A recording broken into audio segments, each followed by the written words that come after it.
আসসালামু আলাইকুম আরহামাতুল্লাহ। আজকের ক্লাসে শেখাবো তাজবিদের 50টি নিয়ম। পানির মতো সহজ করে শিখুন। তাজবিদ হলো নিয়ম কানুন, শুদ্ধ তিলাওয়াতে দরকার হয়। তাজবিদ ছাড়া তিলাওয়াত করলে নামাজ বাতিল হয়ে যায়। তাজবিদ হলো কোরআনুল কারীম তেলাওয়াতের সহিশুদ্ধ নিয়মকানুন। তাজবিদ ছাড়া কোরআনুল কারীম সহিশুদ্ধ তেলাওয়াত করা যায় না। যেমন এখানে দেওয়া আছে পানপাতা, এটা গোলতা, এটাকে অক্ষেতাম বলা হয়। আয়াতের শেষে এই অক্ষেতাম আমরা কীভাবে পড়বো? গৈনাক্ষর যদি অক্ষে আসে আমরা কীভাবে পড়বো? গৈনাক্ষরে আবার জবর আসলে গা হবে না, গ হবে। কেন হবে? এর দুই জবর অক্ষ হলে কীভাবে পড়তে হয়? নুনে তাজদিদ থাকলে কীভাবে পড়তে হয়? দালে সাকিন আসলে কীভাবে পড়তে হয়? রয়ে সাকিন আসলে কীভাবে পড়তে হয়? জবরের বাম পাশে খালি আলিফ মাদের হরফ কীভাবে টানতে হয়? কয় আলিফ টানতে হবে? আবার মাদের হরফের বাম পাশে লম্বা হামজা আসলে কত আলিফ টানতে হবে? উপরে চার আলিফের সংখ্যা থাকলে কীভাবে পড়তে হবে? গোলতায় অক্ষ করলে কীভাবে পড়তে হবে? খারাজের খারাজের আসলে অক্ষে কীভাবে পড়তে হবে? অর্থাৎ কোরআনুল কারীম তেলাওয়াতের ভিতরে মাদের হরফ আছে, কলকলার হরফ আছে, ইস্তিলার হরফ আছে, গুন্না আছে। এই সব নিয়মকানুন এবং অক্ষ করলে কীভাবে পড়তে হয়, মিলিয়ে পড়লে কীভাবে পড়তে হয়, সব নিয়মকানুন সহ এই 50টি তাজবিদ শিখলে আপনারা কোরআনুল কারীম সহিশুদ্ধ তেলাওয়াত করতে পারবেন। আজকের ক্লাসটা একটু বড় হতে পারে, কারণ 50টি তাজবিদ একই ক্লাসে, এক ভিডিওতে, এই জন্য একটু বড় হলেও আপনারা পুরো তাজবিদগুলো অর্থাৎ 50টি তাজবিদ সবগুলো তাজবিদ দেখবেন, তাহলে ইনশাল্লাহ কোরআনুল কারীম তেলাওয়াত নিয়ে আপনাদের আর কোনো সমস্যা থাকবে না।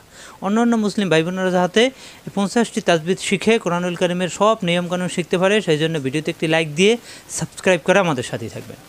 আসুন ভিডিও শুরু করি। আসুন আমাদেরকে তাজবিদ সহ সহিশুদ্ধ কোরআনুল কারীম শিখতে হবে। সহিশুদ্ধ শিখতে হলে আমাদেরকে এই তাজবিদগুলো শিখতে হবে। নাম্বার 1, ইস্তিলা। ইস্তিলা মানে মোটা, এটা আরবি শব্দ, মোটা। ইস্তিলার 7 হরফ: সদ, দত, ত, জ, কফ, গইন, খ। এই 7 হরফ সবাই মুখস্থ করে নেবেন। এই 7 হরফে জবর আসলে আকার প্রকাশ পায় না, অর্থাৎ মোটা হবে, এটাকে ইস্তিলা বলা হয়। দেখুন, জবরে আকার, এই যে আকার প্রকাশ পাবে না। এই যেমন সদে জবর আসলে সা হওয়ার কথা, কিন্তু হবে না, এখানে হবে স। সদ জবর স, টান হবে না। দত জবর দ, দা হবে না। ত জবর ত, তা হবে না। জ জবর জ, যা হবে না। আকার প্রকাশ পাবে না, কিন্তু মোটা হবে। কফ জবর ক, কা হবে না। গইন জবর গ, গা হবে না। খ জবর খ, খা হবে না। এই হরফগুলোতে জবর আসার পরও আকার প্রকাশ পাবে না, কিন্তু মোটা হবে। যেমন এখানে দেখুন একটা উদাহরণ: সদ জবর ছ, মিম জবর মা, দাল দুই দুন, সমাদুন। এখানে আমরা সামাদুন পড়ব না, কারণ এখানে সদে জবর আসলে আকার প্রকাশ পাবে না, স হবে, সমাদুন। এখানে আসছে তবাকিন, এখানে তয়ে জবর আসছে, তা পড়া যাবে না, তবাকিন। কফে জবর আসছে, কা পড়া যাবে না, ক পড়তে হবে, কলিলা। এরকম সবাই মুখস্থ করে নেবেন এই 7টি হরফ ইস্তিলা। নাম্বার 2, তাজবিদের দ্বিতীয় নিয়ম সফিরা। 50টা নিয়ম শিখব, সবাই কিন্তু মনোযোগ দিয়ে শিখবেন। সফিরা অর্থ শীষ দিয়ে পড়া। সফিরার 3 হরফ: সৎ, সিন, জা। 7 হরফটা কিন্তু আমরা এখানে ইস্তিলায় পড়ছিলাম, অর্থাৎ জবর আসলে আকার প্রকাশ পাবে না। আর এখানে জবর আসলে আকার প্রকাশ পাবে না ঠিক থেকে এখানে আবার সফির অর্থাৎ শীষ দিয়ে পড়তে হবে। সৎ জবর স, সিন জবর সা, যা জবর ঝা, এরকম পড়তে হবে। স, সা, যা। এখানে সৎ, সিন, সা, প্রত্যেকবার জিহ্বা নিচেতে চাপ হবে। এখানে দেখুন, সৎ জবর স, এখানে জবর আসছে কিন্তু আকার হবে না, স হবে। দাল জবর দা, কাপ দিফেস কুন, সদাকুন, সদাকুন। এখানে স জিহ্বা নিচেতে চাপ দিয়ে বাতাস বের হবে, সদাকুন, সদাকুন। সা হবে না। এখানে দেখুন সিন, সা হবে। এখানে স, এখানে সা, প্রত্যেকবার জিহ্বা নিচেতে চাপ, বাতাস বের হবে, সা। বাপিরবু রজবরা, সাবুরা, সাবুরা। এখানে কিন্তু স হবে না, সা হবে। জামিলুন, ঝা, জিহ্বা নিচেতে চাপ দিয়ে বাতাস বের হবে, ঝা। মিলুন, ঝামিলুন, ঝা, সফির হরফ, বাতাস বের হবে। নাম্বার 3, কলকলা। কলকলা অর্থ প্রতিধ্বনি সৃষ্টি করা। কলকলার 5 হরফ: কফ, ত, বা, জিম, দাল। এই 5টি হরফ সবাই মুখস্থ করবেন। এই 5টা হরফে সাকিন আসলে তখন কলকলা হবে, ধাক্কা দিয়ে পড়তে হবে। এই যে এখানে দেখুন, হামজা জবর আ, আমেলবে কফের সাথে কফ সাকিন কলকলা। আক, হামজা জবর আ, আমেলবে তয়ের সাথে আত, ত সাকিন কলকলা, আত। হামজা জবর আ, আমেলবে বায়ের সাথে বা সাকিন কলকলা, আব্বে। হামজা জবর আ মেলবে জিমের সাথে, জিম সাকিন কলকলা আজে। হামজা জবর আ মেলবে দালের সাথে, আদে দাল সাকিন কলকলা। অর্থাৎ এই 5টা হরফে সাকিন আসলেই কলকলা হবে, অর্থাৎ ধাক্কা দিয়ে পড়তে হবে। নাম্বার 4 অজীব গুন্না। নাকের ভিতর গুনগুন করাকে অজীব গুন্না বলা হয়। নুনে মিমে তাসদিদ থাকলে অজীব গুন্না হয়। নুন এবং মিম 2টা হরফ, এর উপরে তাসদিদ আসলে অজীব গুন্না হবে, এই গুন্না করতেই হবে। অজীব মানে ফরজের কাছাকাছি, তাহলে এই গুন্না করতে হবে 2 হরফ। যেমন এখানে না, এই নাকের ভিতরে গুনগুন করা বেশি সময় ধরে রেখে। আম্মা, এই নাকের ভিতরে গুনগুন করা বেশি সময় ধরে রেখে, এই 2 হরফ তাসদিদ থাকলে অজীব গুন্না হবে, গুন্না করতেই হবে। নাম্বার 5 মাদে আসলি। মাদে আসলি মাদ অর্থ টেনে পড়া। এই যে মাদ অর্থ টেনে পড়া, আসলি মানে মূল বা আসল। এই মূল মাদ 6টি। জবরের বামে খালি আলিফ, জেরের বামে ইয়া সাকিন, পেশের বামে ওয়া সাকিন, খারা জবর খারাজের উল্টা পেশ। সবাই মুখস্থ রাখবেন। এই মূল মাদ, এই মাদে আসলি আমাদের বেশি কাজে লাগে। এই মাদের হরফের বাম পাশের হরফে অক্ফ হলে 3 আলিফ টানতে হয়। এই মাদের হরফের বাম পাশে গোল হামজা আসলে 4 আলিফ টানতে হয়। এই মাদের হরফের বাম পাশে লম্বা হামজা আসলে 3 আলিফ টানতে হয়। অর্থাৎ এই মাদ আমাদের বেশি কাজে লাগবে। এই মাদ অর্থ টেনে ভরা 1 আলিফ টানতে হয়, সর্বক্ষেত্রে এটা 1 আলিফ টান হবে। নাম্বার 6 মাদে ইয়স, পরিবর্তন করে পড়া। মাদে ইয়স অথবা মাদে ইয়াদও বলা হয়।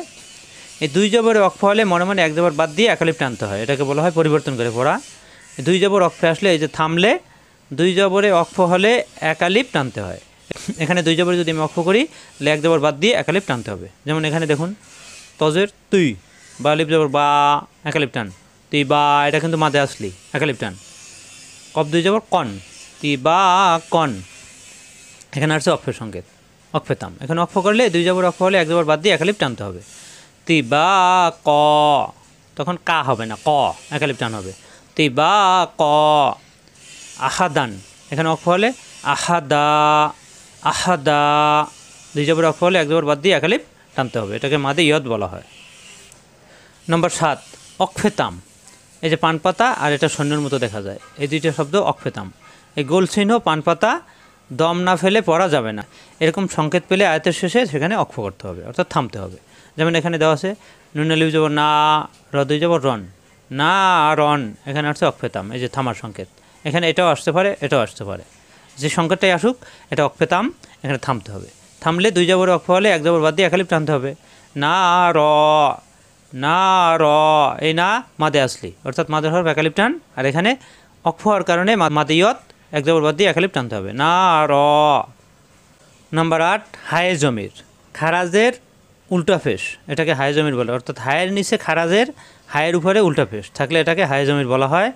অক্ফ করলে সাকিন হবে। হায়ে জমির সবাই ভালোভাবে খেয়াল করুন, হায়ের উপরে উল্টা ফেস, হায়ের নিচে খারাজের, এটা হায়ে জমির বলা হয়। হায়ের উপর, অন্য হরফের উপর থাকলে কিন্তু হবে না, হায়ের উপর হায়ে জমির, সবাই খেয়াল করুন। অক্ফ করলে সাকিন হবে। এখানে দেওয়া আছে আইন জবর আমেলবে বায়ের সাথে বা সাকিন কলকলা আবে, দাল ফেস দু, হা উল্টা ফেস হু, আবে দু হু, এই যে হায়ের উপরে উল্টা ফেস হায়ে জমির। এখানে অক্ফ করলে হবে, এখানে মনে মনে সাকিন ধরে দু মেলবে হায়ের সাথে দুহ, আর যদি মিলিয়ে পড়ে যায় 1 আলিফ টান 1 আলিফই থাকবে। আবে দু হু, এরপর অন্য এতের সাথে মিলিয়ে পড়তে হবে। যদি আমরা পড়ে যাই তাহলে এখানে 2 থাকবে 1 আলিফ টান, আবে দু হু। যদি অক্ফ হয় এখানে কিন্তু অক্ফের সংকেত আসে নাই, যদি অক্ফ হয় সেক্ষেত্রে এখানে সাকিন হয়ে যাবে। আবে দুহ, এই দুমুল ভাইয়ের সাথে এখানে সাকিন হয়, দুমুল ভাইয়ের সাথে দুহ, আবে দুহ। আহলিহি হায় জমির, অক্ফ না হলে আহলিহি এভাবে পড়তে হবে। অক্ফ হলে এই লিমেল বে হায়ের সাথে এখানে সাকিন হয়ে যাবে, আহলিহ, অর্থাৎ পরিবর্তন হয়ে যাবে, তখন আহলি হবে, এখানে সাকিন ধরে। অক্ফ হলে মিলিয়ে পড়লে আহলিহি এভাবে পড়তে হবে, এটাকে হায়ে জমির বলা হয়। নাম্বার 9 মাদে লিন, হারফে লিন। জবরের বামে ইয়া সাকিন, জবরের বামে অ সাকিন। আমরা জানি জবরের বামে খালি আলিফ এক আলিফ টান, আর এখানে জবরেরই বাম পাশে ইয়া সাকিন অ সাকিন থাকলে এটা লিনের হরফ। লিনের হরফ টানা যায় না, নরম করে 1 আলিফ টানতে হয় অক্ফ হলে। কিন্তু এই অক্ফ হলে লাস্টের হরফে কী হয়ে যায়, আর্ধে সাকিন হয়ে যায়। আর্ধে সাকিন মানে মনে মনে ধরা সাকিন। এমনি দেখুন, জবর জের পেশ অথবা 2 পেশ 2 জের, 2 জবরে ভিন্ন নিয়ম, কারণ 2 জবরে অক্ফ হলে 1 জবর বাদ দিয়ে 1 আলিফ টানতে হয়, আর এই 5টা ক্ষেত্রে অক্ফ হলে সব বাদ হয়ে সাকিন হয়ে যায়, এটাকে বলা হয় আর্ধে সাকিন। এই যে থামলে সাকিন হবে, মনে মনে ধরা সাকিনকে আর্ধে সাকিন বলা হয়।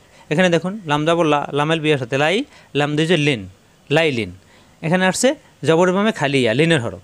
এখানে আসছে অক্ফ, যেখানে এখন অক্ফ হবে, লাই লিন হবে না। অক্ফ করলে তখন লাস্টের অক্ষরে মনে মনে কী হবে, সাকিন হবে, মনে মনে সাকিন ধরতে হবে। তাহলে 2 জের বাত হয়ে যাবে, এখানে সাকিন ধরতে হবে। সাকিন ধরলে তখন এই লাই মিলবে লামের সাথে, লাইল এক আলিফ অথবা দুই আলিফ টান, লাইল নরম করে টানতে হবে। খাউফুন এখানে আসছে দুই পেশ তানবিন, এখানে আসছে লেনে হরফ খাও, এই জবর বামে সাকিন খাও ফুন, এখানে অক্ফ হলে খাউফ এখানে সাকিন হয়ে যাবে, এই দুই পেশ বাদ হয়ে যাবে খাউফ, তখন দুই আলিফ অথবা এক আলিফ টানতে হবে। আশা করি ক্লিয়ার। লিনের হরফ হলো জবরের বামে ইয়া, জবরের বামে অসাকিন, অর্থাৎ অক্ফে আসলে পরের হরফে অক্ফ হলে নরম করে এক আলিফ অথবা দুই আলিফ টানতে হবে। আর জবর জের পেশ দুই জের দুই পেশ বাদ হয়ে যাবে, লাস্টের হরফে মনে মনে সাকিন হয়ে যাবে। আশা করি ক্লিয়ার।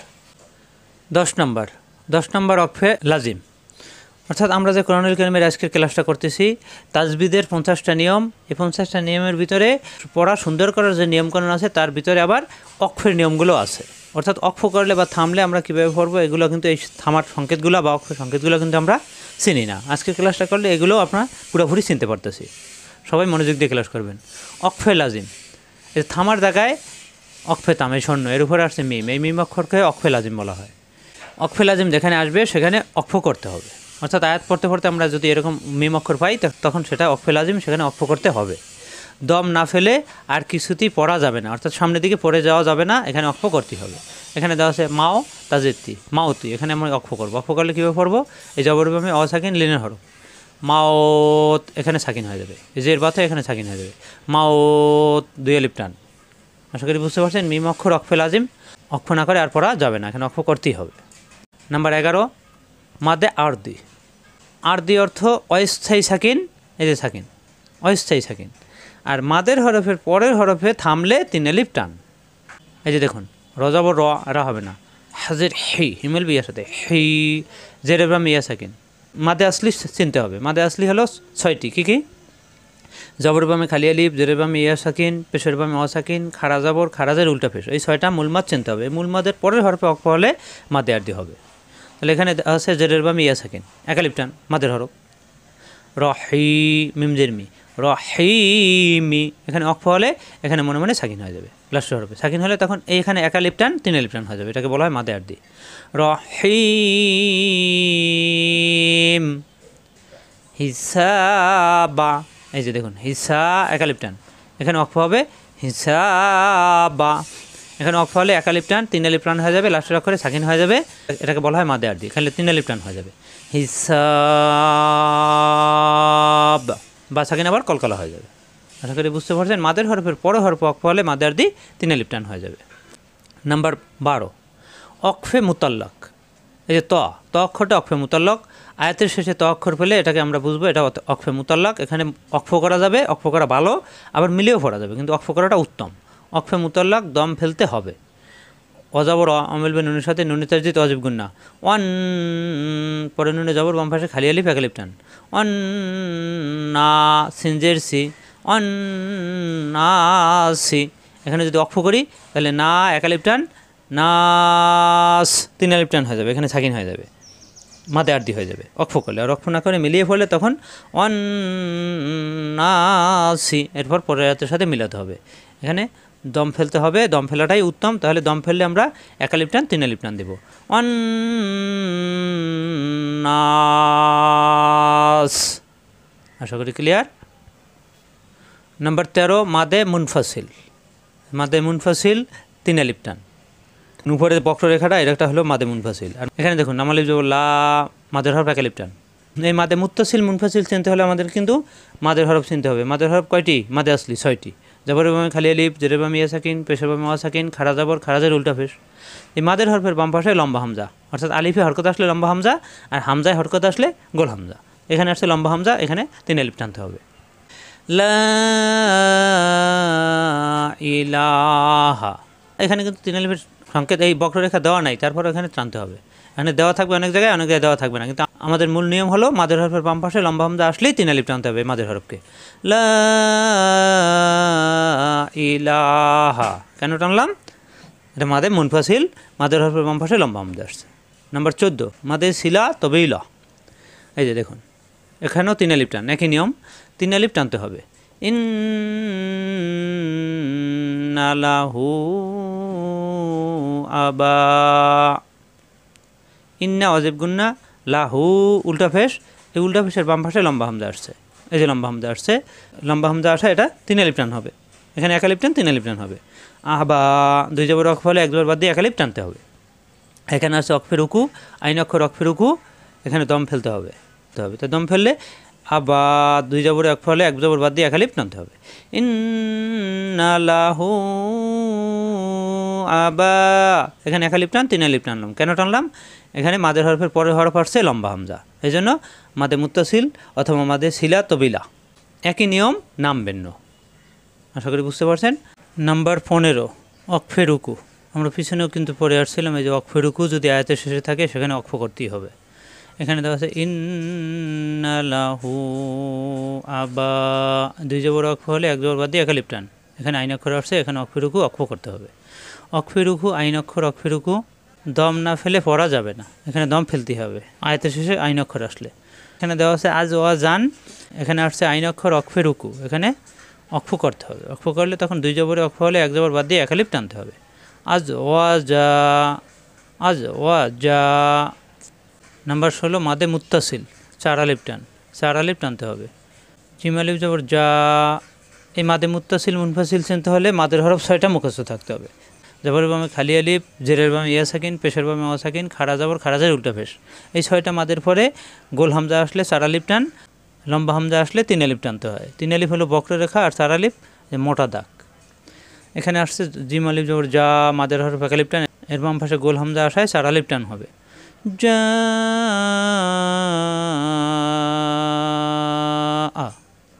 উলা, এই যে খাড়া জবর একালিপ টান, খাড়া জবর একালিপ টানের বাম পাশে গোল হামজা আসছে, এই জন্য খাড়া জবর একালিপ টান, এই মাদের হরফকে চার আলিপ টানতে হবে। উলা একা, মোট কথা মাদের হরফের বাম পাশে গোল হামজা আসলে চার আলিপ টানতে হবে, মাদে মুত্তাসিল। নাম্বার 17 লামে আল্লাহ, অর্থাৎ আল্লাহ শব্দ পড়ার নিয়ম। আল্লাহ শব্দ মোটা পাতলা হবে। এই যে আল্লাহ শব্দের ডানে জবর আসলে আল্লাহ শব্দ মোটা হয়, আল্লাহ শব্দের ডানে পেশ আসলে আল্লাহ শব্দ মোটা হয়, আল্লাহ শব্দের ডানে জের আসলে আল্লাহ শব্দ পাতলা হয়। কীরকম? আল্লাহ, এখানে খাড়া জবর, এলামে তার যে দুইবার, পরে এলামে খাড়া জবর একালিপ টান। আল্লাহ, এখানে লয় আকার প্রকাশ না হয়, ল হবে, মোটা হবে। আল্লাহু, এখানে আসছে আইন অক্ষর অক্ফে রুকু, এখানে অক্ফ করতে হবে। অক্ফ করলে লাস্টের অক্ষরে আমরা জানি সাকিন হয়ে যায়, আর মাদের হরফ মাদে আর দিয়ে তিন আলিপ টান হয়ে যায়। আল্লাহ, আল্লাহ শব্দের ডানে জবর আসছে, আল্লাহ শব্দ মোটা হবে, লা হবে না। লুল্লাহ, রসুলুল্লাহ, এখানে লুল্লাহ আল্লাহ শব্দের ডানে পেশ আসছে, এখানে খাড়া জবর একালিপ টান, পেশ আসার কারণে ল হবে, মোটা হবে। আর এখানে আইন অক্ষর আসছে অক্ফে রুকু, এখানে অক্ফ করতে হবে। অক্ফ করলে লাস্টের অক্ষরে মনে মনে সাকিন হয়ে যাবে, তখন এই একালিপ টান তিন আলিপ টান হয়ে যাবে, মাদে আরদি হয়ে যাবে। লুল্লাহ, আল্লাহ শব্দের ডানে পেশ এবং জবর আসলে আল্লাহ শব্দ ল হবে, লা হবে না। এখানে দেখুন বিল্লাহি, এখানে আসছে আইন অক্ষর অক্ফে রুকু, এখানে অক্ফ করতে হবে। অক্ফ করলে লাস্টের অক্ষরে সাকিন হয়ে যাবে, এখানে লা একালিপ টান, এখানে তিন আলিপ টান হয়ে যাবে, মাদে আরদি হয়ে যাবে। বিল্লাহ, এখানে কেন ল হলো না? এখানে আল্লাহ শব্দের ডানে জের আসছে, আল্লাহ শব্দের ডানে জবর এবং পেশ আসলে মোটা হবে, জের আসলে পাতলা হবে। আর আশা করি ক্লিয়ার আল্লাহ শব্দ পড়ার নিয়ম। Number 18 gym. জিম অক্ফে জায়েজ, আয়াতের মাঝখানে অথবা আয়াতের শেষে জিম পেলে এটা জিম অক্ষর অক্ফে জায়েজ। এখানে মিলিয়েও পড়া যাবে, আবার অক্ফ করা যাবে, অক্ফ করা যাবে, মিলিয়েও পড়া যাবে। এখানে দেখুন কবজাবর ক আক্কা হবে, কমেল পায়ের সাথে কব, লামজিল্লি কাবজাবর কা, কবে লিকা। এখানে আসছে জিম অক্ষর অক্ফে জায়েজ, এখানে মিলিয়েও পড়া যাবে, অক্ফ করা যাবে। এখানে অক্ফ করলে কবে এই লি মিলবে কাবের সাথে, এখানে সাকিন হয়ে যাবে, কবে লিক। অক্ফ করলে অক্ফ করা যাবে, আবার মিলিয়ে পড়লে কবে লিকা অবিল আখির, তখন এভাবে পড়তে হবে। এখানে মিলিয়েও পড়া যাবে, অক্ফ করা যাবে, জিম অক্ষর অক্ফে জায়েজ। নাম্বার 19 গুরুত্বপূর্ণ পয়েন্ট। নাম্বার 19 নুন সাকিন পড়ার নিয়ম। নুন সাকিন এবং তানবিন একই, নুনের উপরে সাকিন থাকলে নুন সাকিন, দুই জবর দুই জের দুই ফেস তানবিন, অর্থাৎ এই তানবিন এবং নুন সাকিন একই ব্যবহার। এই তানবিন এবং নুন সাকিন আসলেই আয়াতের মাঝখানে অথবা আয়াতের শেষে যে কোনো একটা নিয়ম চলে আসে। নুন সাকিন তানবিনের 4 নিয়ম। নুন সাকিন তানবিনের ইকলাব, নুন সাকিন তানবিনের ঈদগম, নুন সাকিন তানবিনের ইজহার, নুন সাকিন তানবিনের ইকফা, এই 4টা নিয়ম। প্রথম নাম্বার নুন সাকিন তানবিনের ইকলাফ। নুন সাকিন এবং তানবিনের বাম পাশে একটা মাত্র হরফ বা, এই বা হরফটা আসলেই নুন সাকিন তানবিনকে পরিবর্তন করে পড়তে হবে। অর্থাৎ এখানে দেওয়া আছে যেমন মিমজের মি, মিমুলবে নুনের সাথে, এখানে আসছে নুন সাকিন, নুন সাকিনের পরে আসছে বা। এই নুন সাকিনের পরে নুন সাকিন এবং তানবিন যেটাই থাকুক, এর বাম পাশে বা আসলেই তখন এই নুন সাকিন অথবা তানবিনকে পরিবর্তন করতে হবে। এখানে আছে মিন, মিন, কিন্তু পড়তে হবে মিম। এই মিম ছোটো মিম দেওয়া আছে, অনেক জায়গায় দেওয়া থাকবে না, না থাকলে মনে মনে মিম ধরতে হবে, ধরে পরিবর্তন করতে হবে। এখানে দেওয়া আছে মিন, পড়বে মিম ধরে, মিন পড়তে হবে মিম বা আদি। কেন ধরবো? এই নুন সাকিনের পরে বা আসছে, নুন সাকিন এবং তানবিনের বাম পাশে বা আসলেই পরিবর্তন হবে, মিন থাকলে মিম বা আদি। এটা নুন সাকিন তানবিনের ইকলাফ। নাম্বার 20 ইজহার, নুন সাকিন তানবিনের ইজহার। ইজহার অর্থ স্পষ্ট পড়া, কোনো গুণ্য হবে না। এই যে নুন সাকিন এবং তানবিন, সবাই ভালোভাবে খেয়াল করুন। এবং নুন সাকিন তানবিনের নিয়ম জানতে হলে এই নুন সাকিন তানবিন মুখস্থ থাকতে হবে। নুনের উপরে সাকিন থাকলে নুন সাকিন, আর দুই জবর দুই জের দুই ফেস তানবিন, এটা মুখস্থ থাকতে হবে। নুন সাকিন তানবিনের বাম পাশে হামজা, হা, আইন, হা, গইন, খ সবাই মুখস্থ রাখবেন। এই 6টা হরফ আসলে তখন নুন সাকিন তানবিনকে স্পষ্ট পড়তে হবে, কোনো গুণ্য হবে না। যেমন নুন সাকিনের পরে আইন আসছে, ইজারের হরফ, আন, এখানে কোনো গুণ্য হবে না। আং, এরকম হবে না। আন, আমতা, এখানে দেখুন হামজা বড়া আমেল বে জিমের সাথে জিম সাকিন কলকলা, আজে রদিফিস রুন, আজে রুন, এখানে আসছে তানবিন। তানবিন নুন সাকিন একই, তানবিনের পরে আসছে গোয়েন, ইজারের হরফ। এই তানবিনকে স্পষ্ট পড়তে হবে, গুণ্য হবে না। আজে রুন, আমরা যদি পড়ি আজে রুন, এরকম পড়া যাবে না, পড়তে হবে আজে রুন, গৈরু, এভাবে, কোনো গুণ্য হবে না। ইজহার, ইজহার অর্থ স্পষ্ট পড়া। নাম্বার 21 ঈদগম। ঈদগম অর্থ তাজদিদ ধরে মিলানো। নুন সাকিন এবং তানবিনের বাম পাশে ঈদগমের হরফ ওয়া, ইয়া, মিম, নুন, আরও দুইটা আছে রলাম। এই ঈদগম আবার দুই প্রকার। ঈদগমে বাগুন্না, তাজদিদ ধরে গুন্না সহ পড়তে হবে, ওয়া, ইয়া, মিম, নুন থাকলে তাজদিদ ধরে গুন্না সহ পড়তে হবে। আর একটা আছে বেলাগুন্না, তাজদিদ ধরতে হবে, মিলিয়ে পড়তে হবে, কিন্তু গুন্না হবে না। নুন সাকিন এবং তানবিনের বাম পাশে ওয়া, ইয়া, মিম, নুন আসলে তাজদিদ ধরে গুন্না করে পড়তে হবে। নুন সাকিন তানবিনের বাম পাশে রলাম আসলে তাজদিদ ধরে গুন্না ছাড়া মিলিয়ে পড়তে হবে। নাম্বার 22 ইকফা। ইকফা অর্থ গোপন করা, অং ধরে পড়া। এই নুন সাকিন এবং তানবিনের বাম পাশে ইকফার হরফ আছে 15টি। সবাইকে এই 15টা হরফ মুখস্থ রাখতে হবে ইকফা চিনতে হলে। তা, সা, জিম, দাল, জাল, ঝা, ফা, সিন, শিন, সদ, দত, ত, জ, কফ, কাফ। এই 15টা হরফ, এই 15টা হরফ মুখস্থ থাকতে হবে। এই 15টা হরফ যারা মুখস্থ করতে না পারবেন তাদের জন্য একটা টেকনিক আছে। টেকনিকটা হলো পিছনে যে আরও 3টা নিয়ম আছে, ওই 3টা নিয়মের হরফগুলো মুখস্থ থাকতে হবে। যেমন ইকলাবের হরফ বা, ইজারের হরফ হামজা, হা, আইন, হা, গইন, খ, ঈদগমের হরফ ওয়া, ইয়া, মিম, নুন, রলাম।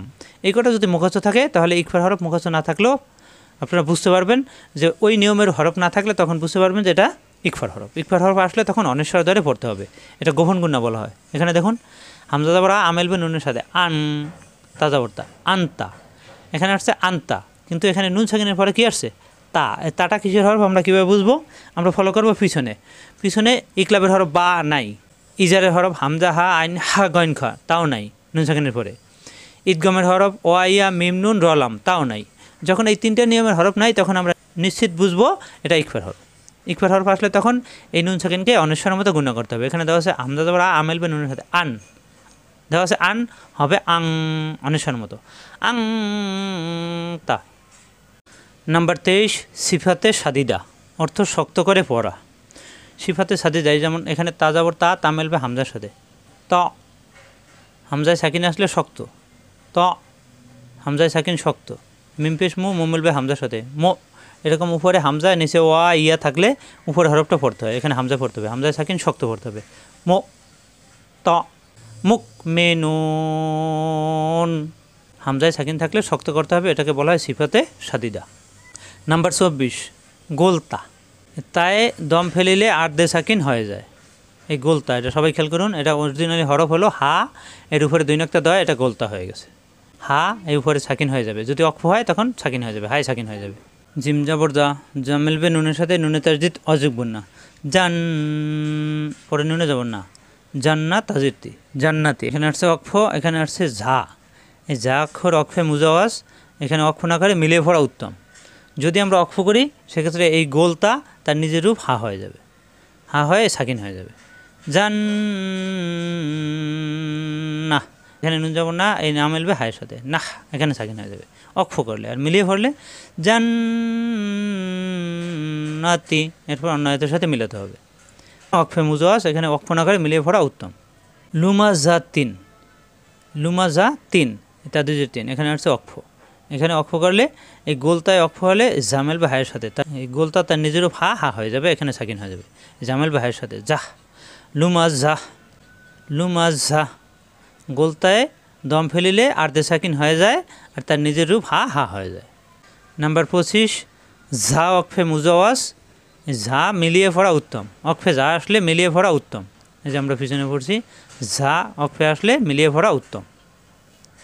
নাম্বার 26 মাদে আসলি, দম ফেলিলে একালিপ টান। আমরা জানি মাদে আসলি জবরের বামে খালি আলিফ, জেরের বামে ইয়া সাকিন, পেশের বামে অ সাকিন, খাড়া জবর, খারাজের উল্টা পেশ। এই 6টি মূল মাদ অর্থাৎ মাদে আসলি দম ফেললে অর্থাৎ অক্ষে আসলেও একালিপ টান হবে। যেমন এখানে দেখুন রসুলা, এখানে একালিপ টান মাঝের হরফ, এখানে একালিপ টানই থাকবে। নাম্বার 27 3 3 6 ফোঁটা অক্ষে মুয়ানাকা, যে কোনো এক জায়গায় দম আমরা ফেলবো। এখানে দেখুন লা রই বা, এখানে আসছে 3 ফোঁটা লা রই।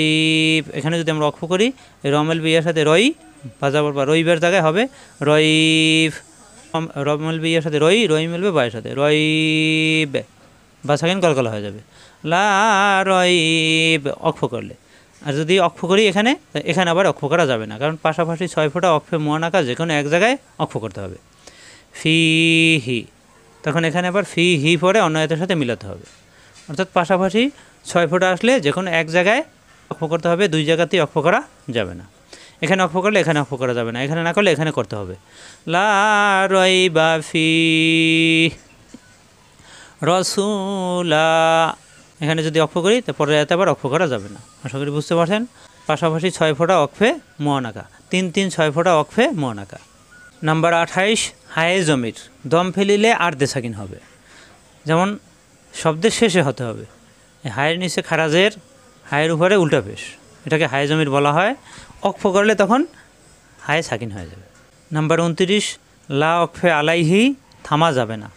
অর্থাৎ আয়াতের মাঝখানে এরকম লা আসলে সেখানে থামা নিষেধ, সম্পূর্ণ নিষেধ, এখানে থামাই যাবে না। যদি থামতে হয়, যদি আয়াত বড় হয়, নিঃশ্বাস রাখতে না পারলে যদি থামতেই হয় সেক্ষেত্রে জরিমানা। কীরকম জরিমানা? তখন এখান থেকে আবার পড়া যাবে না, তখন পিছন থেকে আবার মিলিয়ে আসতে হবে যদি থামতে হয় কোনো কারণে। কিন্তু লা অক্ষে আলাইহি থামা নিষেধ। গৈরিহি, এখানে থামা যাবে না। গৈরিহি, এখানে থামা যাবে না। যদি থামি তাহলে আবার পিছন থেকে গৈরিহি রব্বি, এভাবে মিলিয়ে পড়তে হবে। অর্থাৎ লা অক্ষে আলাইহি অক্ষ করা নিষেধ, এখানে অক্ষ করা যাবে না। যদি অক্ষ করতেই হয় কোনো কারণে তাহলে আবার পিছন থেকে মিলিয়ে পড়তে হবে। নাম্বার 30 মাদে অকফা, দম ফেলার কারণে মাত হলে একালিপ টানতে হবে।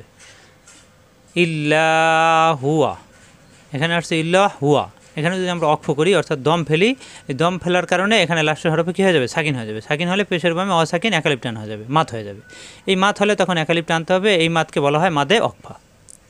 ইল্লাহু, তখন এখানে একালিপ টানতে হবে, এখানে এখানে জবরের জায়গায় সাকিন দ্বারা একালিপ টানতে হবে। ইল্লাহু, এখানে আসছে সদ, সদ অক্ষর অক্ষে মুরক্ষস, এখানে দম না ফেলে মিলিয়ে পড়া উত্তম।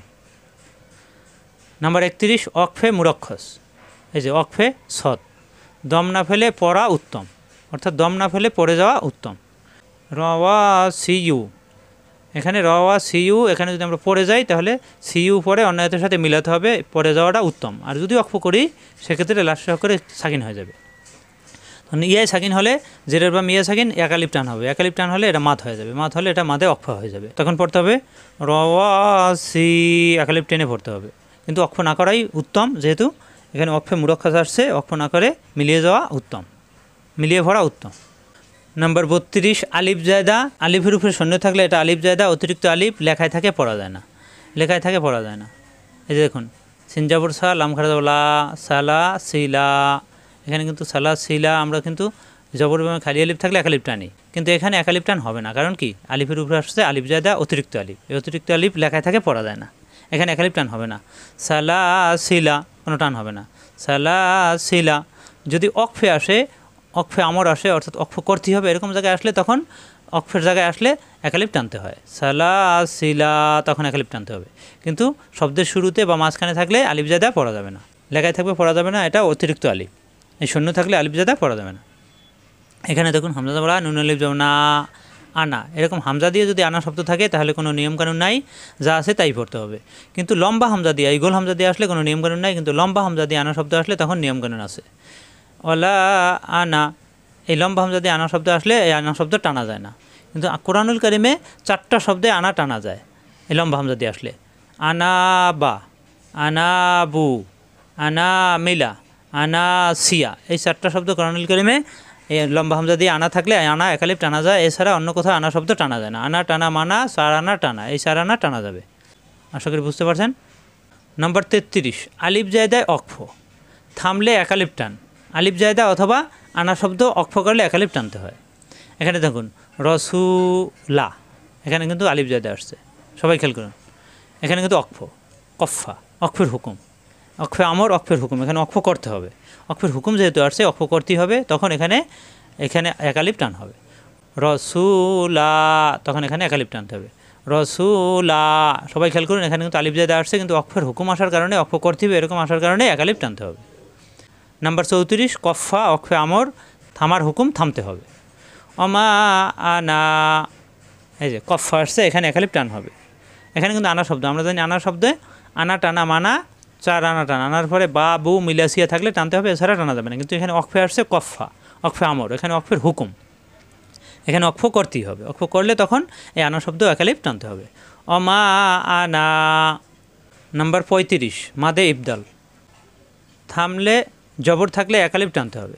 অর্থাৎ থামার জায়গায় জবর থাকলে পরে যদি খালি এ থাকে তাহলে একালিফ টানতে হবে, এটাকে মাদে ইবদাল বলা হয়। এখানে দেখুন হামজা জবর আ, আমেলবে শিনের সাথে, আশ, কফ জবর ক, এখানে আসছে জবর, জবর বামে খালি ইয়া, এখানে অক্ফ হবে। এখানে অক্ফের হুকুম, এখানে অক্ফ করতে হবে। অক্ফ করলে তখন এই ক একালিফ টান আছে, জবর হারকাত, কিন্তু এখানে একালিফ টান হয়ে যাবে, মাত হয়ে যাবে। আশ ক, আশ ক, মাদে ইবদাল হলো জবরের বামে খালি ইয়া থাকলে অক্ফ হলে একালিফ টানতে হবে, অক্ফ না করলে অন্য আয়াতের সাথে মিলিয়ে পড়তে হবে, তখন কিন্তু একালিফ টান হবে না। আশা করি বুঝতে পারছেন। মাদে ইবদাল অক্ফের হরফের আগের হরফ যদি জবর হয়, আর অক্ফের হরফ যদি ইয়া হয়, খালি ইয়া হয়, খালি ইয়ার আগের হরফ জবর থাকলে একালিফ টানতে হবে, আর খালি ইয়ার ডান পাশে যদি খাড়া জবর থাকে তাও একালিফ টানতে হবে। আশা করি ক্লিয়ার। নাম্বার 36, অক্ফে সাক্তা, সিন কাপথা, সিন কাপতা সাক্তা, এই সাক্তা শব্দটা যদি আয়াতের মাঝখানে আসে, তখন আয়াতকে একটু চুপ থেকে, আয়াতের এই সাক্তার আগে একটু চুপ থেকে আবার পড়া শুরু করতে হবে, চুপ থেকে আবার পড়তে হবে। যেমন এখানে দেখা আছে হামজা জবর আমেলবে আইনের সাথে আ, লামজাবুল্লাহ, আ লা, এখানে আসছে খালিয়া, এই খালিয়া এখানে একটু চুপ থেকে আ লা একালিফ টান, এখানে খালিয়া, এখানে ডান পাশে একালিফ টান, এখানে একটু চুপ থেকে আবার এখান থেকে পড়তে হবে। আ লা আত ক, এখানে একালিফ টানতে হবে। আ লা আত ক, অর্থাৎ এরকম সাক্তা ফেলে তার ডান দিকের হরফে একটু চুপ থেকে, নিঃশ্বাস ছাড়া যাবে না, নিঃশ্বাস ধরে রেখে একটু চুপ থেকে আবার এখান থেকে শুরু করতে হবে, অর্থাৎ দমটাকে ধরে রাখতে হবে, দম ছেড়ে দেওয়া যাবে না। আ লা আত ক, এভাবে পড়তে হবে। অক্ফা হলে ডান দিকে জবরওয়ালা হরফ একালিফ টানতে হবে। নাম্বার 37, অকফা, ওয়া কাফা, অকফা, অকফা, অকফা যদি আসে, অর্থাৎ সাক্তার মতো এরকম আয়াতের মাঝখানে যদি অকফা আসে, তাহলে সাক্তার চেয়েও একটু বেশি সময় চুপ থেকে তারপর আবার পড়া শুরু করতে হবে। অর্থাৎ এখানে যদি আয়াত আসে, আয়াতের পরে যদি অকফা আসে, এর পরের আয়াতে আবার একটু সাক্তার চেয়ে বেশি সময় চুপ থেকে আবার পড়া শুরু করতে হবে, এটা হলো অকফা। নাম্বার 38, কফ, কফ অকফে কিলা আলাই, থামা ভালো, অর্থাৎ আয়াতের শেষে এরকম যদি কফ হয় তাহলে অকফে কিলা আলাই, এখানে থামা ভালো। ওয়া আমি লু, ও আমি লু, এখানে আসছে ওয়া খালি, এখানে থামা ভালো, এখানে যদি আমরা থামি তাহলে লাস্টের হরফে সাকিন ধরতে হবে, সাকিন ধরলে তখন পেশে বা অসাকিন হয়ে যাবে, তখন একালিফ টান হয়ে যাবে, মাত হয়ে যাবে, এটা থামলে তখন একালিফ টানতে হবে। ও আমিলু, ও আমিলু, একালিফ টানতে হবে এখানে কফ আসার কারণে, কারণ কফ অকফে কিলা আলাই, এখানে থামা উত্তম, থামা ভালো। নাম্বার 39, তাজদিদে অকফ, এই যে তাজদিদ, সবাই খেয়াল করুন, তাজদিদ থামলে সাকিন হয়ে যাবে, এখানে তাজদিদ, অকফে যদি তাজদিদে আসে তখন লাস্টের হরফে সাকিন হয়ে যাবে। তাজদিদে অকফ, তাজদিদ যে হরফে থাকবে হরফটা 2বার পড়তে হবে, মিমিনুনে তাজদিদ থাকলে অজীব গুণ্য হবে, আর অকফে তাজদিদ আসলে সাকিন হয়ে যাবে। যেমন এখানে দেখুন অজাবরা, তাজাবরতা, তামিলবে বায়ের সাথে তাপ, পরের বায়ে জবর বা, অতাব্বা, এখানে আসছে সতলাম, অসলে আওলা, এখানে মিলিয়ে পড়া উত্তম। যদি অকফ করি সেক্ষেত্রে লাস্টের হরফে সাকিন হয়ে যাবে। ওয়া তাপ, ওয়া এই তামিলবে বায়ের সাথে তাপ, বায়ে তাজদিদ 2বার, পরে তাই জবর, কিন্তু জবর বাত হয়ে যাবে যদি আমরা অক্ফ করি। ওয়া তাপ, এই তাপ মেলবে বায়ের সাথে তাপ, এই তাপ মেলবে বায়ের সাথে, বায় সাকিন হয়ে যাবে, তখন কলকলা হয়ে যাবে। অতাপ বা, একটু বাড়ি খাবে, অতাপ বা, থামলে অক্ফ করলে। আর মিলিয়ে পড়াটা ভালো, অতাপ বা পরে অন্যায়ের সাথে মিলাতে হবে। এখানে দেওয়া আছে আল হাক্কু, এখানে আছে সতলাম, অসলে আওলা, এখানে মিলিয়ে পড়া উত্তম। যদি অক্ষ করি সেক্ষেত্রে কফ দুইবার হবে, আল হাক, হা মিলবে কফের সাথে হাক, পরের কাফে পেশ কু, হাক কু। কিন্তু অক্ষ করলে হাক, এ হা মিলবে কফের সাথে হাক, হাক মেলবে কফের সাথে, কফ সাকিন হয়ে যাবে, হাক ক, তখন ধাক্কা হবে, বাড়ি খাবে। আল হাক ক অক্ষ করলে, মিলিয়ে পড়লে হাক কু এভাবে পড়তে হবে। আশা করি বুঝতে পারছেন। তাজদিদে অক্ষ করলে লাস্টে হবে সাকিন হয়ে যাবে। নাম্বার 40 অসলে আওলা। অসলে আওলা মিলিয়ে পড়া উত্তম। এখানে আছে ফি হিন্না, নুনে তাজদিদ অজব গুন্না, যদি অক্ষ করি হেন অজব গুন্না, পরে নুনে সাকিন হয়ে যাবে, ফি হিন্না, শুধু নয়ের উপরে এসে পড়বে অক্ষ করলে। আর মিলিয়ে পড়াটা উত্তম, সতলাম আসছে অসলে আওলা, মিলিয়ে পড়া উত্তম। মিলিয়ে পড়লে আমরা পড়ব ফি হিন্না, এরপর অন্য আয়াতের সাথে মিলাতে হবে। নাম্বার 41 মিম সাকিনের ঈদগম গুন্না। এই মিম সাকিন, মিমের উপরে সাকিন থাকলে এটাকে মিম সাকিন বলা হয়। মিম সাকিনের পরে মিম আসলে এই মিমে তাজদিদ ধরে গুন্না করে পড়তে হয়, এটাকে বলা হয় মিম সাকিনের ঈদগম গুন্না। মিম সাকিনের পরে মিম থাকলে তাজদিদ ধরে গুন্না করে পড়তে হয়। এই যে এখানে দেখুন হামজা বড়া আমেল বে নুনের সাথে নুনে তাজদিদ অজিব গুন্না, আন্না হাফে শু হুমেল বে মিমের সাথে হুম, আন্না হুম। এই মিম সাকিনের পরে মিম আসছে, এই মিমে কিন্তু তাজদিদ দেওয়া নেই, এই তাজদিদ আমি আলাদা লিখছি। তাজদিদ দেওয়া না থাকলে এখানে তাজদিদ মনে মনে ধরে গুন্না করে পড়তে হবে, কারণ মিম সাকিনের পরে মিম আসছে, তখন এই মিম সাকিন পড়া যাবে না, এই তাজদিদ পড়তে হবে। কারণ কি সাকিন তাজদিদ পাশাপাশি আসলে সাকিনের সাথে তাজদিদের পাওয়ার বেশি, এই জন্য তাজদিদ পড়তে হয়, সাকিন পড়তে হয় না। তখন এই হুমেলবে এই মিমের সাথে এরপর গুন্না হবে, আন্না হুম্মা। আশা করি বুঝতে পারছেন। মিম সাকিনের পরে মিম আসলে পরের মিমে তাজদিদ ধরে গুন্না করে পড়তে হয়, মিম সাকিনের ঈদগম। নাম্বার 42 গৈন অক্ষর অক্ষে গুপুরান থামলে সগিরা গুণা মাফ হয়। আয়াতের মাঝখানে বা আয়াতের শেষে যদি এরকম গৈন অক্ষর আমরা পাই সেখানে অক্ষ করব, অক্ষ করলে সগিরা গুণা মাফ হবে। নাম্বার 43 মিম সাকিনের ইকফা গুন্না। এই যে দেখুন মিম সাকিন, মিমের উপরে সাকিন থাকলে মিম সাকিন, মিম সাকিনের পরে মিম থাকলে পরের মিমে তাজদিদ ধরে গুন্না করতে হয়। আর মিম সাকিনের পরে বা আসলে এই মিমকেই গুন্না করতে হবে। এখানে দেখুন নুন যাবর না হাফেশ হু হুমেলবে মিমের সাথে হুম, না হুম। এই মিম সাকিনের পরে আসছে বা, মিম সাকিনের পরে মিম আসলে আমরা জানি পরের মিমে তাজদিদ ধরতে হবে, আর বা আসলে এই মিমকেই গুণা করতে হবে, না হোম বিমা।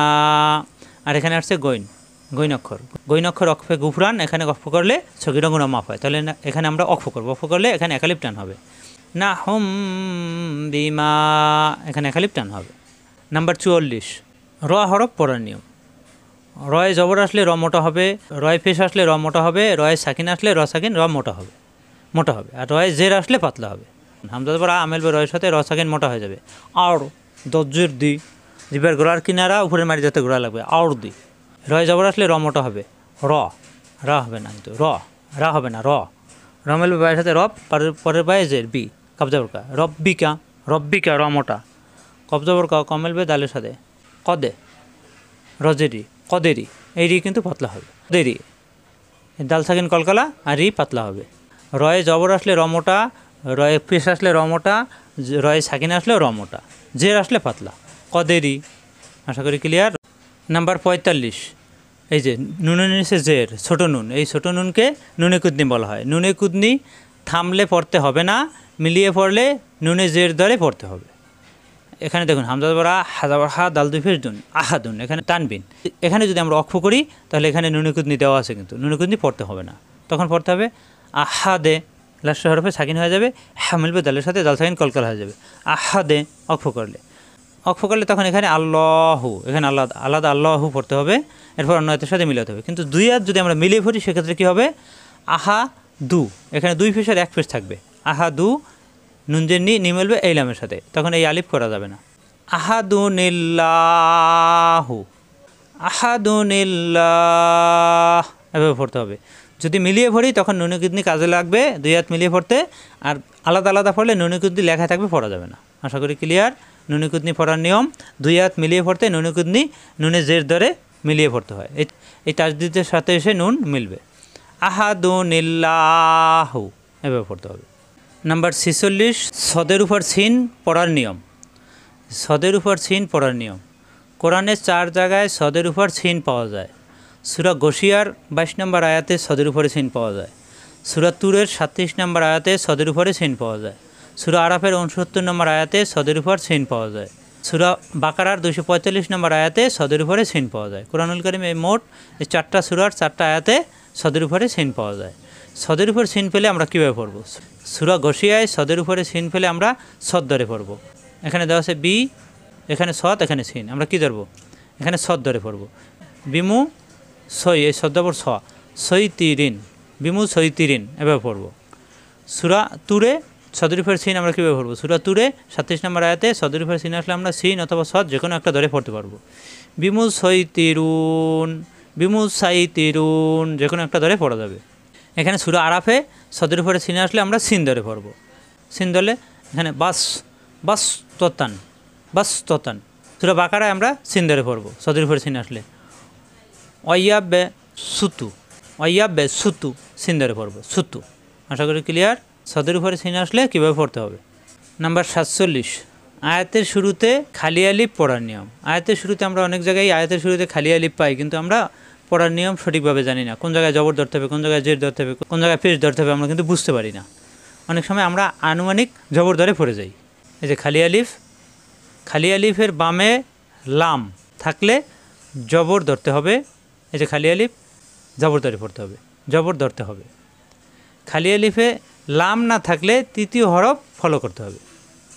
খালি আলিফের বাম পাশে লাম থাকলে জবর ধরতে হবে, আর লাম না থাকলে তৃতীয় হরফ ফলো করতে হবে। কীভাবে? এই যে দেখুন, এই যে খালি আলিফ ব্র্যাকেটে রাখছি, এখানে জবর নাই, খালি আলিফ। খালি আলিফের পরে লাম আসছে, এখানে জবর ধরতে হবে। আল্লাহ জে না, এভাবে পড়তে হবে। এখানে খালি আলিফ আছে, এখানে আমি ব্র্যাকেটে রাখছি, এখানে পেশ দেওয়া নাই, কিন্তু এখানে খালি আলিফ আসছে, এখানে কীভাবে পড়বো? তৃতীয় হরফ ধরবো। তৃতীয় হরফ আছে 1 2 3, তৃতীয় হরফ আছে পেশ, এখানে পেশ ধরবো। উদে ও, এই যে এখানে খালি আলিফ, এখানে আছে র, এখানে খালি আলিফ, এখানে কিন্তু লাম আসছে। লাম আসলে র ধরতে হবে, লাম ছাড়া অন্য হরফ আসলেই পরিবর্তন। লাম ছাড়া অন্য হরফ আসলেই তৃতীয় হরফ খেয়াল করতে হবে। এখানে লাম আসে নাই, এখানে তৃতীয় হরফ পেশ ধরলাম। এখানে হামজাদের ই, এখানে আসছে র, ইর, এখানে লাম আসে নাই, তাহলে অন্য হরফ আসছে, তাহলে তৃতীয় হরফ ধরতে হবে। তৃতীয় হরফ আসছে জের, এই জের ধরতে হবে এখানে। ইর জি ও, এভাবে পড়তে হবে। খালি আলিফে মোট কথা হলো, খালি আলিফে কোনো কিছু দেওয়া না থাকলে, খালি আলিফে আলিফের পরে লাম থাকলে জবর ধরতে হবে, আর লাম ছাড়া অন্য হরফ আসলেই তখন তৃতীয় হরফে কী আছে তা ফলো করে ধরতে হবে। আশা করি ক্লিয়ার খালি আলিফ পড়ার নিয়ম। নাম্বার 48, মাদে লাজিম কালমি। পরে মোটা দাগ, এটাকে বলা হয় 4 আলিফের সংকেত, 4 আলিফ টান। জবরের বামে খালি আলিফ, জেরের বামে ইয়া সাকিন, পেশের বামে ওয়া সাকিন, খাড়া জবর, খাড়াজের উল্টা পেশ, এই 4টাকে মূল মাদ বলা হয়। এই মূল মাদের বাম পাশে সাকিন তাজদিদ আসলে 4 আলিফ টানতে হবে। এই মূল মাদকে 1 আলিফ টানকে 4 আলিফ টানতে হবে। এটাকে বলা হয় মাদে লাজিম কালমি। এই যে 4 আলিফের সংকেত, যেখানে উদাহরণ দেখুন, হামজা খাড়া জবর আ, 1 আলিফ টান, মাদের হরফ, মাদের হরফের বাম পাশে সাকিন আসছে, এই মাদের হরফকে এখন 4 আলিফ টানতে হবে। আল আনা, এখানে আসছে দত আলিফ জবর দ, মাদের হরফ, মাদের হরফের বাম পাশে তাজদিদ আসছে, এই মাদকে এখন 4 আলিফ টানতে হবে। দলিন, দ অর্থাৎ মাদের হরফের বাম পাশে সাকিন আসলে 4 আলিফ টানতে হবে, তাজদিদ আসলেও 4 আলিফ টানতে হবে। এটাকে বলা হয় মাদে লাজিম কালমি। দলিন, এটা কিন্তু সূরা ফাতিহার শেষ আয়াত। স খাড়া জবর 1 আলিফ টান, মাদের হরফের বাম পাশে তাজদিদ আসছে, সফা, এই মাদের হরফের বাম পাশে তাজদিদ আসলে অথবা সাকিন আসলে মাদের হরফকে 4 আলিফ টানতে হবে। এটাকে মাদে লাজিম কালমি বলা হয়। নাম্বার 49, আরবি হরফ টেনে পড়ার নিয়ম। আরবি হরফ 29টি, এর ভিতরে 2টা হরফ আলিফ এবং হামজা বানান করলে টান হয় না, আর বাকি 27টি হরফ, প্রথম 12টি হরফে 1 আলিফ টান হয়, পরের 15টি হরফে 4 আলিফ টান হয়। কীভাবে? এই যে দেখুন, হামজা জবর আ, হামজা জবর আ, লাম জেল্লি, লিমেলবে ফায়ের সাথে আলিফ, কোনো টান নেই বানান করলে। হাজাবর হা, হামেলবে মিমের সাথে হাম, ঝাজাবর যা, জামেলবে হায়ের সাথে যা, হামজা, কোনো টান নেই, অর্থাৎ আলিফ এবং হামজা কোনো টান নেই। বাকি 12টি হরফ, এই বা আলিফ জবর বা 1 আলিফ টান হয়, তা আলিফ জবর তা 1 আলিফ টান হয়। এরকম তা, সা, হা, খ, র, জা, ত, জ, ফা, হা, ইয়া, এই 12টা হরফ 1 আলিফ করে টান হয় বানান করলে। আর বাকি 15টি হরফ সিন, কফ, সদ, কাফ, মিম, নুন, আইন, দাল, ঝা, জিম, শিন, দত, গইন, ওয়াও, এই 15টা হরফ বানান করলে 4 আলিফ টান হয়। যেমন এই একটা হরফ দিয়ে আমি বুঝাই, যেমন এখানে দেওয়া আছে এই লাম সহ 15টা হরফ। যেমন লাম দিয়ে যদি এখানে বুঝাই, লাম আলিফ জবর লা, এখানে মিমে সাকিন, অর্থাৎ এই মাদের হরফের বাম পাশে যদি সাকিন পাই তাহলে 4 আলিফ টানতে হয়। তাহলে এখানে লাম 4 আলিফ টান হবে। সিন, সিনজের সি, সি মেলবে ইয়ার সাথে, সি পরে নুনে হবে সাকিন, সিন এভাবে টান হবে। কফ ঠিক এভাবে বানান করলে সবগুলো হরফে মাদের হরফ, মাদের হরফের পরে হরফে হবে সাকিন, সাকিন হলে তখন 4 আলিফ টান হবে। আশা করি বুঝতে পারছেন। 29টি হরফের 2টি হরফে বানান করলে কোনো টান হয় না, 12টি হরফে 1 আলিফ টান হবে, আর 15টা হরফে 4 আলিফ টান হবে। নাম্বার 50, আমরা যে কোরআনুল কারীমের 50টা তাজবিদ শিখতেছি তার শেষ নাম্বার তাজবিদ 50। এই 50 নম্বর তাজবিদ মাদে লাজিম হারফি, হরফের উপর 4 আলিফ টান। পৃথক হরফের উপরে এরকম 4 আলিফের সংকেত থাকলে 4 আলিফ টানতে হবে। কফ, মিম, তসিম, মিম এভাবে পড়তে হবে। মাদে লাজিম হারফি বলা হয়, হরফের উপরে 4 আলিফের সংকেত। আশা করি বুঝতে পারছেন। এভাবে সবগুলো ক্লাস আপনারা মনোযোগ দিয়ে করলে ইনশাআল্লাহ কোরআনুল কারীম পড়া নিয়ে বা অক্ষ নিয়ে আর কোনো সমস্যা থাকার কথা নয়। আজ এ পর্যন্তই। আসসালামু আলাইকুম ওয়া রাহমাতুল্লাহ।